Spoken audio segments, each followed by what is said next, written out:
Gene, let's jump ahead, Bayliss, to Birdie, 1960-ish. Here is the choreographer, director, Gower Champion. Describe the Gower that you saw now some 12 years later. Well, the Gower I saw was introduced to me by my mentor, Virginia Johnson, who had worked the big summer theaters. And I was introduced because he was looking for a dancer. I did a couple of TV shows with him. And then for some reason, I was called to be his associate on Bye Bye Birdie. It's very interesting that the first panel was talking about how Gower researched. And we talked about Carnival, because I worked with him on Carnival. Freddie Whittop, was it the costume designer? Freddie had a Spanish dance background, and we were in those same studios, and we were all learning Spanish dance from him. So that research went on, and it rubbed off on me, because when I was doing research for the teenagers, I went to my kids' high school, went to their dances, and got their movement, and used that when we were doing the telephone hour. I'd like to just bring one personal thing in. You mentioned supper clubs. There used to be Bill Miller's over across the bridge on the right, which was one of the supper clubs. And I took my wife of 1 year, it was our anniversary, to see you in Gower. And I'd like to say we're still married after 56 years.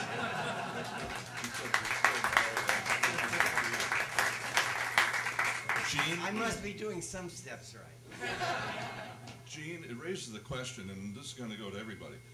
How much did Gower totally choreograph, at least in your experience, in terms of steps, and go beyond concept, beyond the vision of the show? How much did he choreograph, and to what extent did he want or expect or need you and other assistants to actually do numbers? I don't know. I only did the 2 shows with him.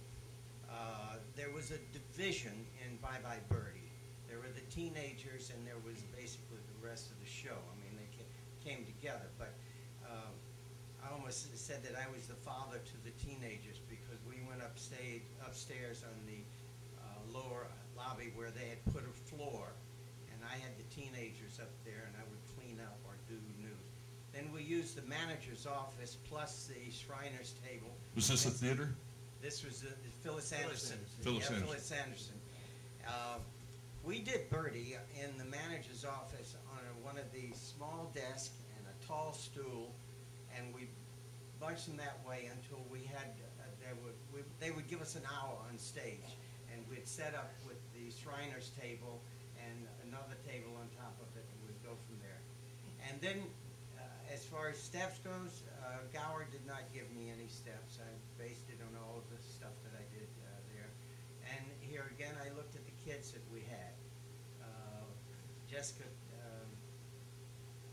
from Florida was there, and she did marvelous splits, so we used those splits and the tall thing.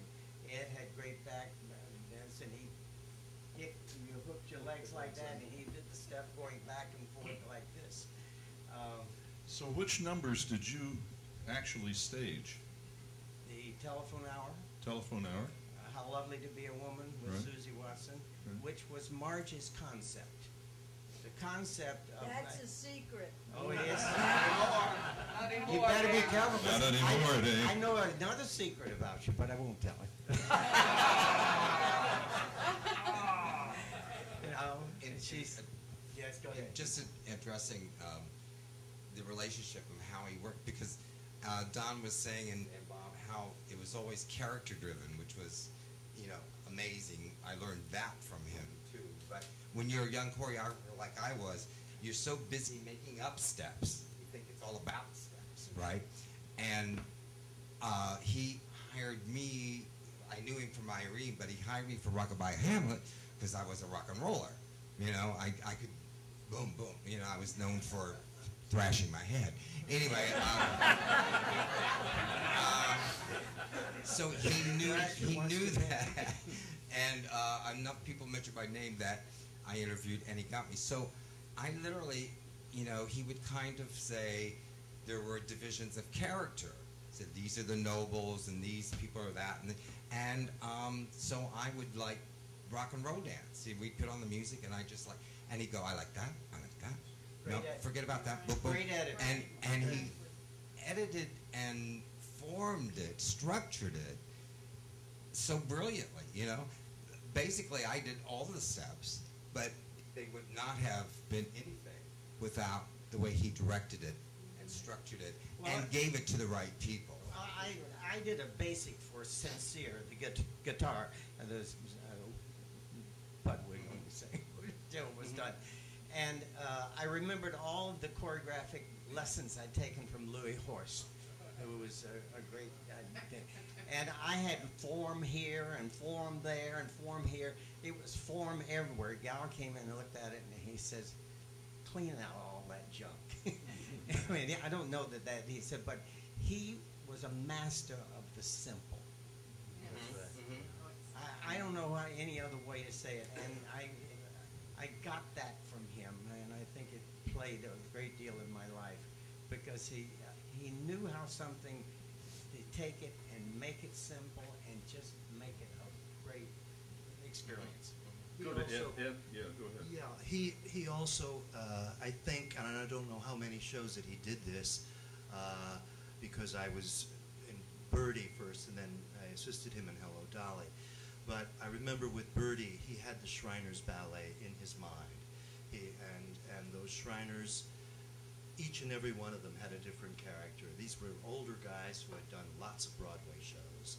And when I was first hired as Swing Boy, God help us with that number, and I went in 2 weeks after I was hired for Jimmy, because he had Jimmy Sisko. But he always had a concept, an idea of something that he wanted to have in that show. When I first joined the Hello Dolly as his assistant, there was that beautiful number, almost totally finished, the Hello Dolly number. So he had ideas of things that he wanted to see and then went for that. He really did. And again, the simplicity of it all was absolutely marvelous. Another thing that Gower really hated was having an overture. And so, consequently, with Birdie, we had this overture, but what did we have? We had the most hysterical film footage you've ever seen.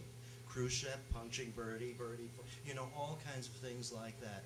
Carnival opened on the bare stage. Hello Dolly, I think there were 4 bars before the curtain came up. Yeah, it was, and getting back to Birdie, he hadn't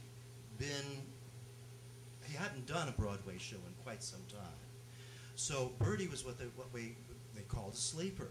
We had Strauss and Adams, who hadn't done a Broadway show. They'd done a lot of special material. Edward Padula had never produced before. He was a stage man. Michael Stewart, Cheetah Rivera, Dick Van Dyke, Paul Lynde. I mean, I think he was also a genius at casting people.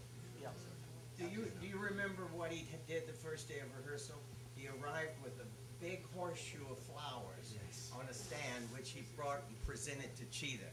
That's right. You remember that? Yes, One other thing I'd like to say, Ivan Withers' husband, Kokich, yes. was one of those Shriners. That's right. Yeah.